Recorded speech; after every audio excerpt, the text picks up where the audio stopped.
ഈ ഇൻസ്റ്റഗ്രാമിൽ നിന്നും യൂട്യൂബിലൊക്കെ കാണുന്ന സിമ്പിളായിട്ടുള്ള റെസിപ്പീസ് ഉണ്ടാവില്ലേ, അങ്ങനത്തതൊക്കെ ട്രൈ ചെയ്ത് നോക്കാൻ എനിക്ക് ഭയങ്കര ഇഷ്ടമാണ് കേട്ടോ. അങ്ങനെ ഈ ഡയറ്റ് സേവ് ചെയ്ത് വെച്ചതായിരുന്നു ഈ ഒരു കാരമലൈസ്ഡ് തരിക്കഞ്ഞി. ഉണ്ടാക്കിയെടുക്കാൻ നല്ല സിമ്പിളാണ് കേട്ടോ, കഴിക്കാനൊരു പ്രത്യേക ടേസ്റ്റും ഉണ്ട്. അപ്പോൾ ആദ്യം ഞാൻ മധുരത്തിന് ആവശ്യമുള്ള കുറച്ച് പഞ്ചസാര കാരമലൈസ് ചെയ്തിട്ട് എടുക്കുന്നുണ്ട്.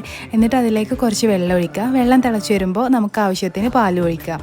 ഇനി പാല് തിളച്ച് വരുന്ന സമയം കൊണ്ട് തന്നെ നമുക്ക് മറ്റൊരു ചട്ടിയിലേക്ക് കുറച്ച് നെയ്യ് ഒഴിക്കുക. അതിലേക്ക് കുറച്ച് ചെറിയ ഉള്ളിയും കുറച്ച് അണ്ടിപ്പരിപ്പും കുറച്ച് മുന്തിരിയും ചേർത്തിട്ട് ഒന്ന് വറുത്തെടുക്കുക.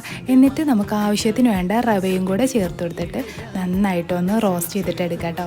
ഇനി എന്താ, ഈ ഒരു റവയുടെ മിക്സ് തിളച്ച് വരുന്ന പാലിലോട്ട് ചേർത്ത് കൊടുക്കുക. കൈ വിടാതെ ഒന്ന് ഇളക്കി കൊടുക്കുക കേട്ടോ. ഒരു 3-4 മിനിറ്റിനുള്ളിൽ നമുക്ക് സംഭവം റെഡിയായി കിട്ടും.